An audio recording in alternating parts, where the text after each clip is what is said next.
Hey everybody, this is Josh Dare. I'm here with Amanda Colocho, and welcome to the latest Hodges Partnership episode of Teaming Up.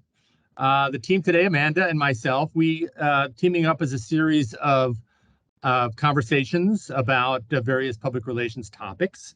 And the topic today is social media in the context of crises. I mean, we do a lot of crisis communications work here at the Hodges Partnership, and we always have.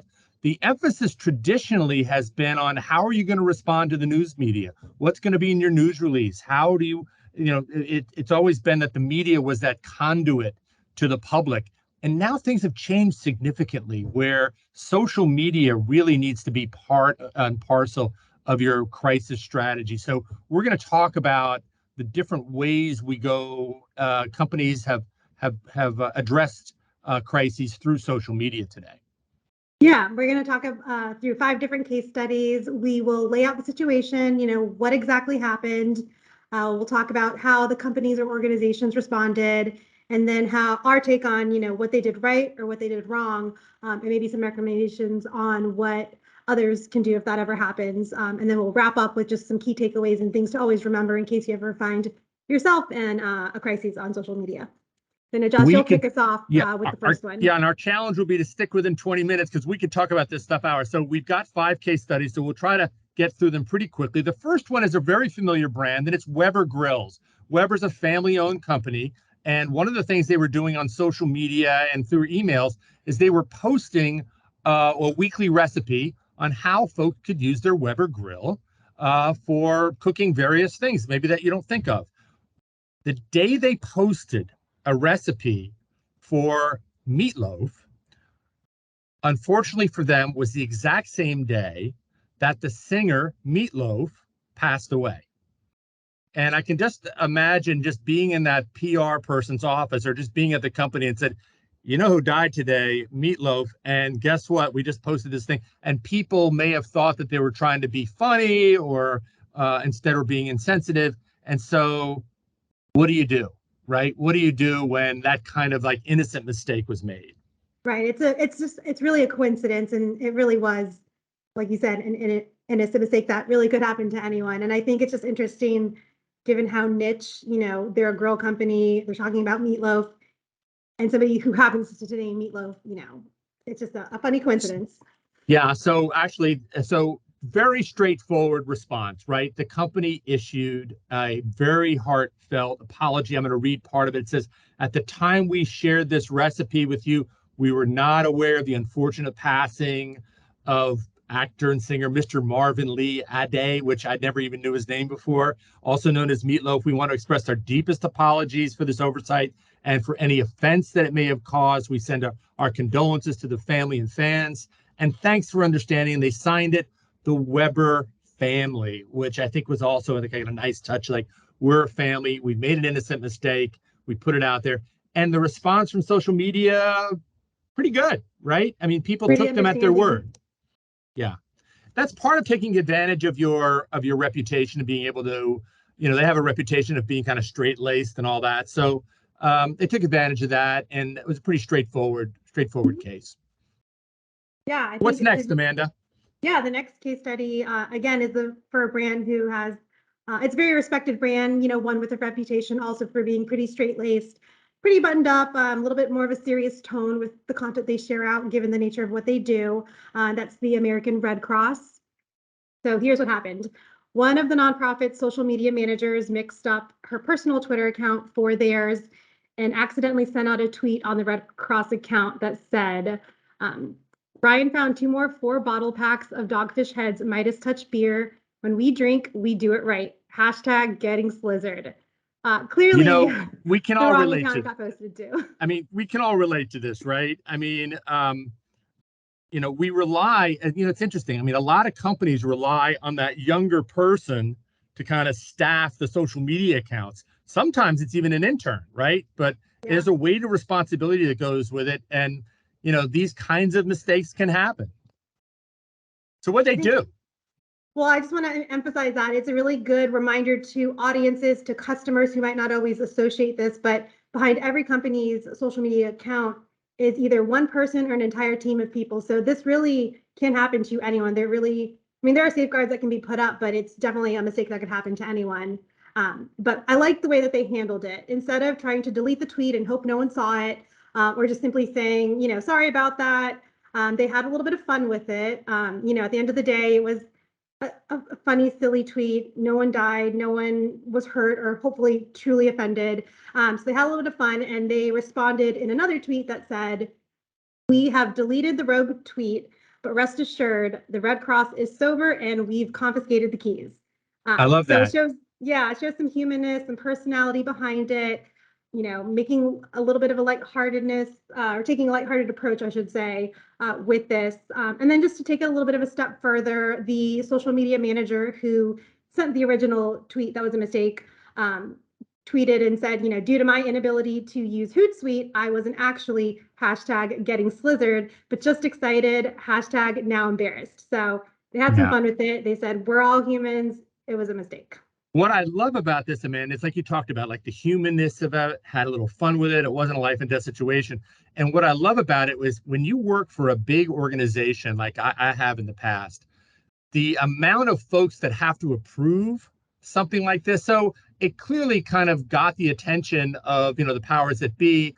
And I give them so much credit because at every level, they agreed to go ahead with this kind of funny, humorous way of doing this. And so I think, I think that enhanced their brand. I think that made them even more human.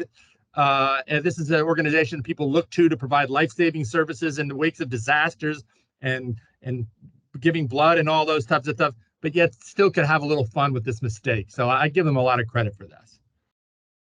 Yeah, I know our next one is not as lighthearted. So yeah, no. So those were two that were pretty straightforward. The next one, and really this is kind of this one's a couple years old, and it shows kind of the power of social media because it has to do with Domino's Pizza.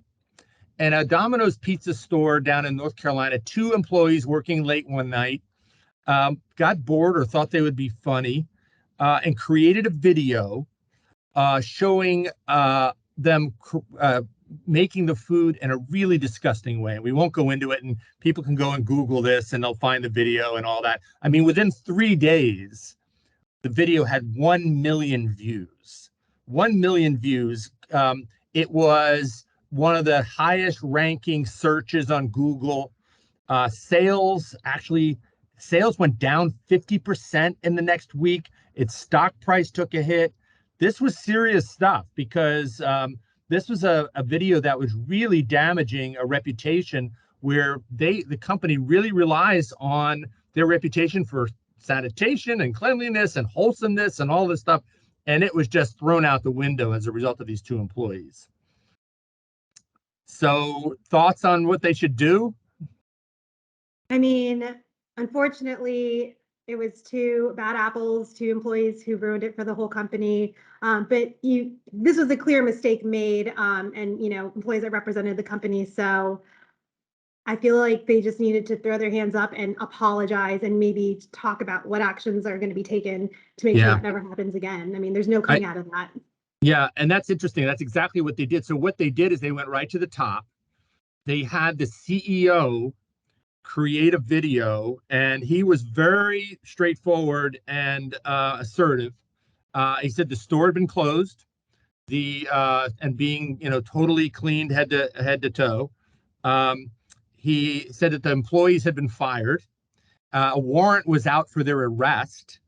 And so, you could tell that this is a company that wasn't going to take any nonsense from this. They didn't think it was funny. Now, what was interesting is 2 things about this. One, it was 3 days before they sent out that video. And so it really, they really kind of let it fester for longer than they should have. But what was interesting is they didn't put out a press release. They posted the video in the very places where it had gone viral. So that's really become kind of a very standard response, and they kind of set the groundwork for that kind of a response. So the offending videos on YouTube, they put an apology video on YouTube so that the people can see it. And when people are Googling, when people Google Domino's video, presumably the apology video comes up there as well. So I like the way they handled it, except for that delay. Right. Now, our next case study is another serious issue. And what's interesting about this one being a social media crisis case study is that it did not technically originate. Well, the issue at hand didn't originate on social media. So it just shows the power of how quickly things can get posted and go viral. And a lot of people might remember this case. It was really popular and, like I said, viral. United Airlines was overbooked for a flight, and they had asked for passengers at random to exit the plane. One of them was an elderly doctor who refused. He needed to get, to where his destination was. And before long, security arrived and forcibly dragged him off of the plane. When I say forcibly, I mean pretty violently as well. He was bleeding and bruised up. And while this was happening, other passengers, were recording the event and posting online or, sharing on their social media platforms. And I think that's something that has become very normal in our culture today. In less than a day, the video was seen by 7 million people. Yeah. I mean, everywhere we are, people have video cameras, right, in the form of their phones. Because when the company responded, they were very defensive and didn't really kind of appreciate what the average person was seeing. One of the lines from the CEO was, we apologize that we had to reaccommodate, right? We had to reaccommodate that passenger. I don't think that passenger felt like he was being reaccommodated. He also, by the way, ultimately won a multi-million-dollar lawsuit against United. There was some good passenger relation lessons, but there are also some social media lessons there about, making sure that your response reflects the real reality of what people are seeing. Right. They just poured gas on fire of a situation that was already happening. So I love the last one. And that's one that just happened last month. We're speaking here in September of 2022. This happened in August 2022. Actually, August 1st, our friends at Cracker Barrel, wholesome family restaurant. What was the great transgression that led to this crisis? It was they announced that there would be a new meatless sausage option, that those Impossible meats that, like, there's Impossible burgers. They have now an Impossible sausage that they were happy to introduce at their breakfast buffet, so that those people who don't eat meat might have an option. And who would have guessed how the internet would have reacted to what seemed like such a benign customer-centric gesture? But within a couple days, the social media had 7,000 comments, most of which were negative. The ones that were thanking Cracker Barrel for the option were drowned out by comments such as, like, get woke, go broke. You just lost your customer base. I mean, people were just genuinely offended by this. So I mean, how would you have predicted that such a thing would happen? I mean, it's silly when, us seeing it from an outside perspective. I mean, at the end of the day, if you are the social media manager or the CEO of Cracker Barrel, did you do anything wrong? No. So is this a situation where you kind of just let it go? I mean, there are a lot of really opinionated cynics on social media who have very strong opinions and like to respond to things. And that's something that has really, really grown over the last few years with a lot of, social events and different things happening. So I think there are some cases where you don't need to raise your hands and apologize and be overly concerned, and sometimes saying nothing, or again, taking a lighthearted approach and making light of it is the best way to go. And then you just move on and it goes away. So they had, I mean, if you're Cracker Barrel, you had two decisions. One is, oh my gosh, did we make a decision by introducing Impossible sausage to our menu? And do we need to back off on that, right? That's one decision, which was a significant decision, which I'm sure went in with consumer research and all that. And the second decision is, what do we do about this social media crisis where our inbox, our social media platforms are blowing up with these anti-meatless people? And you're right. So what they decided to do on both fronts was nothing. And there's that kind of like a brilliance to that, right? Where when you're in the midst of a social media crisis, you think that the entire world shares the opinion of the loudest cranks out there. And so you start to have, if you need to just kind of take a step back and have some perspective about the larger goal that you were, that you were trying to meet. And so, yeah, so I love that he had the discipline really not to have fun with it, not to do it, just kind of ignore it. And that's what they did. And I think that's a great example of kind of gone the range of different responses to social media. So when I think about, what our lessons are here, I think that, we need to have always be thinking about your response being proportional, right? How loud do you need to be? What kind of actions do you need to take beyond, what you're engaging on social platforms with? Just in a proportional response that, I think the United case reminds us to be honest and transparent, because the internet has lots of eyes and ears, and lots of folks are going to be watching. That you respond. I think the Domino's example reminds us that you respond on appropriate platforms, that this is not something you necessarily need to send out a news release every time you have a position about something. And then just the last one that reminds us that I think that there's a perspective here to have, and to always move forward with that bigger perspective, and understanding that the loudest voices don't necessarily carry the right message. Great. I agree with all of that. And I think another key thing to remember when you're coming up with a response or what the messaging should be is just to think back on your company values. Anything that you're, responding to should just align with that. There are all kinds of situations, big and small, like we've talked about, all very unique. There's dozens of ways to go about how you respond, and just stand true to your brand and what you believe in. And if you're not in the wrong, then stand by it and act appropriately and accordingly, like you said. And if you are in the wrong, say you're sorry. Yeah, own up. Yeah, I agree with that about values. I always say that a crisis will expose your values more than anything else. So, well, this is great. I hope some folks took some value from this.